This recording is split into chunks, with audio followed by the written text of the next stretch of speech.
Well, look, let's talk about the new contract first, shall we? Has this been bubbling on for a bit, or has it just suddenly happened this week? How's it happened? No, I mean it's been a very very simple process. It's not something that's been, as you say, bubbling away for any period of time. It's been a very quick thing. I think really because there wasn't really much to think about or to discuss.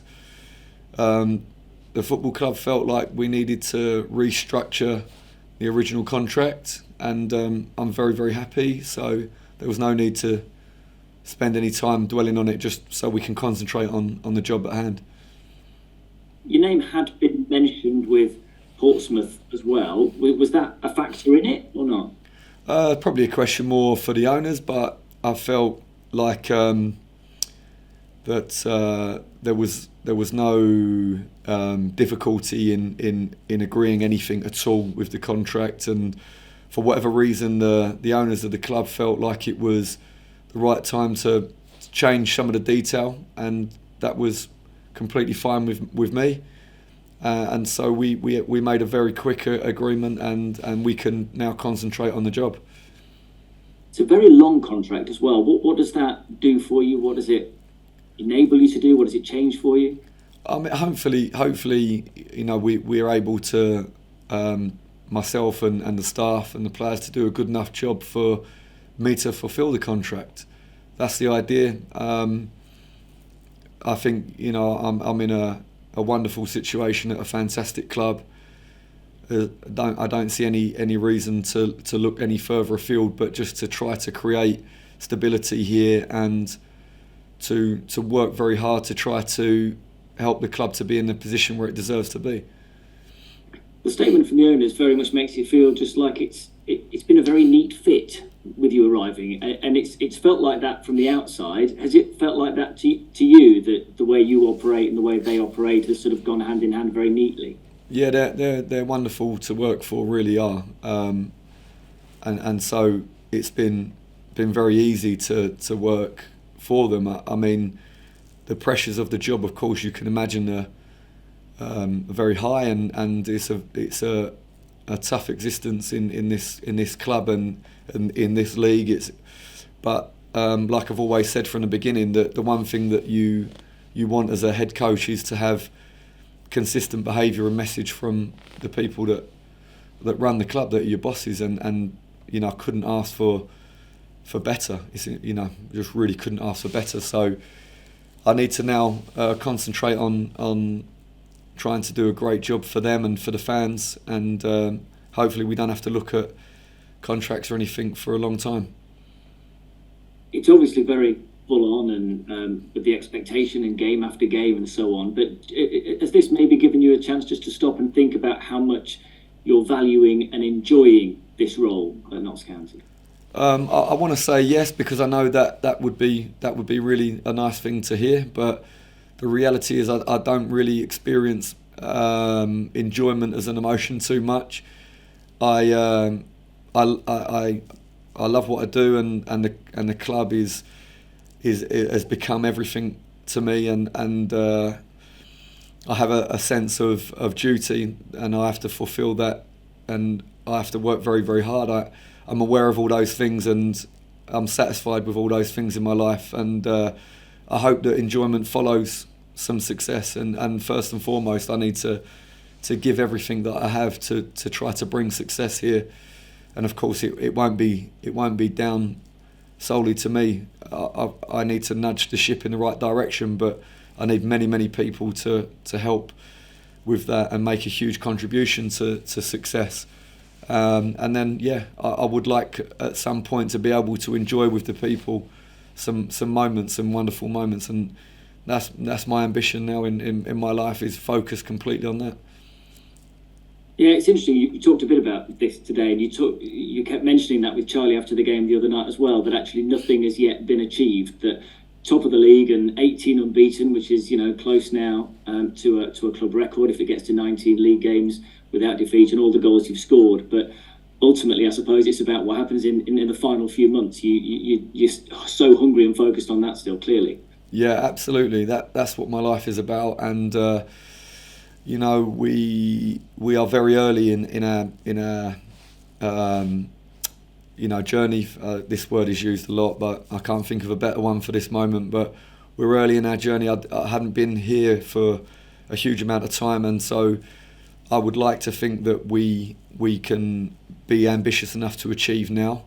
But we are not going to stop, and we're going to try to continue to grow and improve our performance and be even more consistent than we've been this campaign so far. Going forward in the future, I want to state, first and foremost, we want to be successful this season, but we will not stop if we're successful this season. We need to follow that success with more, and if we're not successful this season, we need to make sure that we do everything we possibly can to improve going forward, and that's the drive and the ambition solely on my mind at the moment. You've signed a new goalkeeper. Was this because Brad Young had gone back to Leicester, or was the plan to bring somebody else in and have a change for the second half of the season? No, we're very fortunate in the goalkeeper department at the moment because Sam has been fantastic. I think he has one of the highest numbers of clean sheets, one of the fewest amount of goals conceded. He has the most involvement in goals scored by any team. So we're very happy with Sam's performance. We have Tiernan, who is a really promising prospect for us, and we need him to continue his growth and play more senior football. We were very, very unhappy that Bradley suffered an injury with us because he was a brilliant member of the squad and he was doing so well for us. But unfortunately, he was injured playing for us, and now we have an opportunity to bring another young goalkeeper that has first team experience and international experience, and we now have the opportunity to help Tiernan continue his growth and his development, whilst also bringing in a goalkeeper that can compete with Sam and can be ready to jump in if need be. So do you still see Sam as very much your number one, or is there genuine kind of competition? Could it be either of them to sort of nail down that spot for the second half of the season? Well, I'm sure that there'll be competition because no one is coming here to not have any chance to play. But I think at the moment it's fair to say that Sam has done a very, very good job. Like I say, we've conceded few goals compared to the league average, and we have a number of clean sheets compared to the league average, and we're still in a very good position in the league.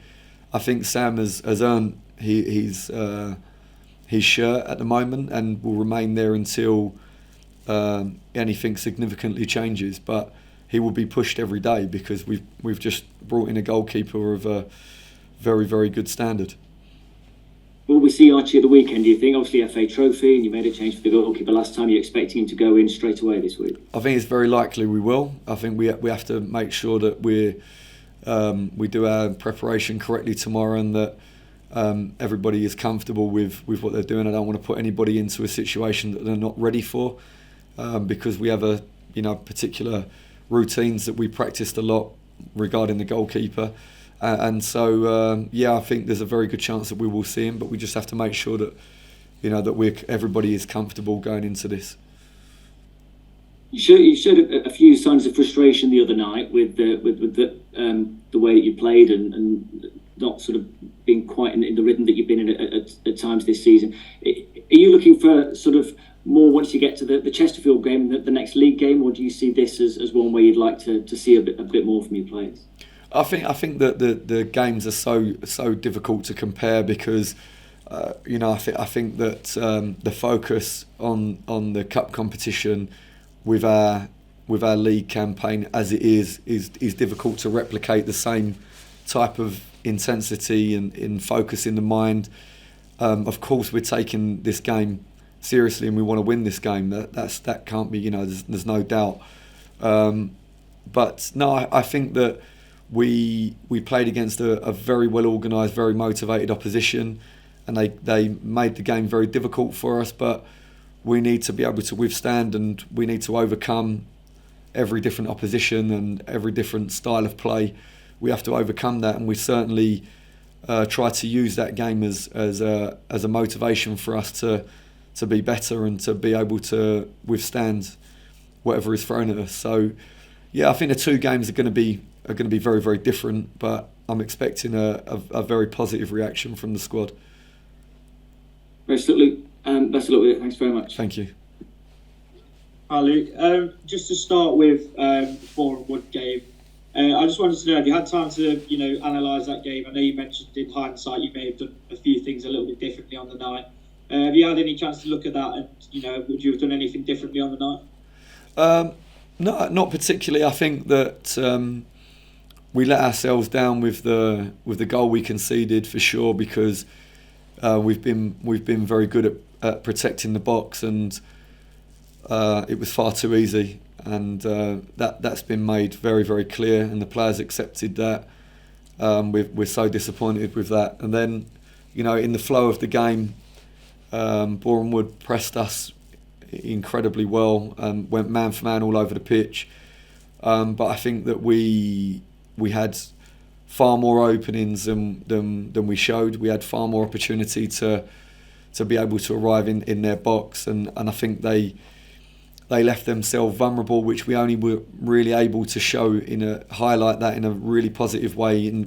I think it was the 4th minute when Macca goes 1-on-1, and we should have been able to see that far more often throughout the game, because they defended the back of the pitch with 1v1 with Macca, which we should make them suffer for that.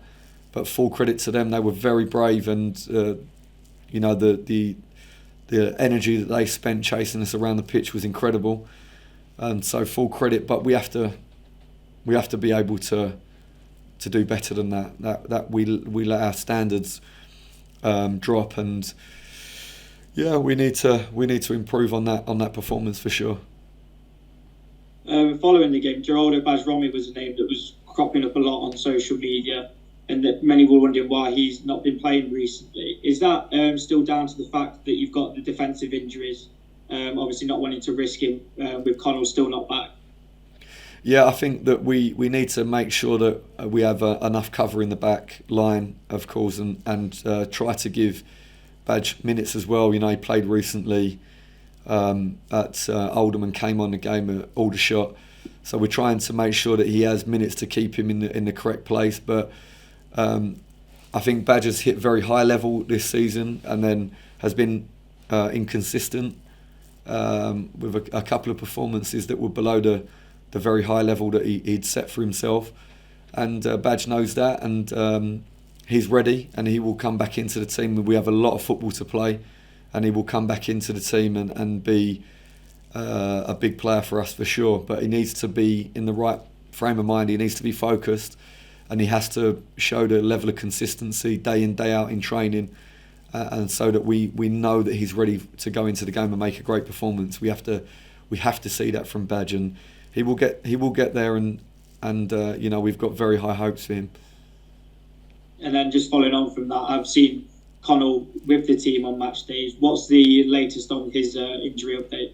Yeah, Connell is really close now. He's been working very, very hard, and I think that a player with that quality and with that level of experience is something that we need now, and he's gonna be back in the squad in the very near future. We're hoping that he'll be able to pick up minutes on the weekend. And then just a little bit of a weird one for me. So this weekend it's another rescheduled game, the first of many this season, and you've not played on a Saturday at 3 p.m. Since the last round of the competition in the FA Trophy. And I just wondered whether that has an effect on preparations at all, or is that a bit of a disadvantage to you not being able to play at the standard time of a 3 p.m. on a Saturday afternoon?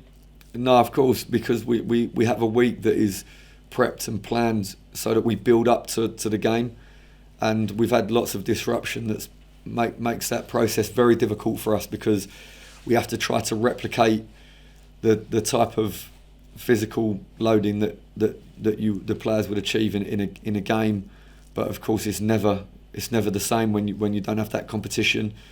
And of course psychologically it's difficult when you prepare for a game for a week and then the game doesn't take place and is rearranged in in a strange way, because then your structure of your week, we try to plan at least 1 month in advance. So all these things pose a challenge and make the rhythm of the week difficult. But a lot of the teams have had rearranged games, and we have to be able to adapt and overcome. But we would much prefer to play more regularly at 3 o'clock on a Saturday. Would be fantastic. And then just finally from me, Frank Vincent recently returned to the club following his loan spell. I just wanted to know, what has his role been, since coming back? Obviously, I think he's not available this weekend because he's cup tied. And what will his role be in the next couple of weeks, and how has he reacted in training?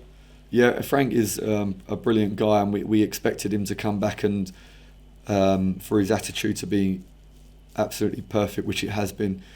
So no surprise there. We're now looking at Frank in a couple of different roles. He needs to get up to speed with what we've been doing whilst he's been away. Some of the detail has changed, and so we're trying to bring Frank up to speed with, like I say, a couple of different roles, so that we can have him as an option. Of course, would be brilliant if he could be involved at the weekend, but he can't. So then we have to take a view when we feel like potentially he's gonna pick up minutes in the league.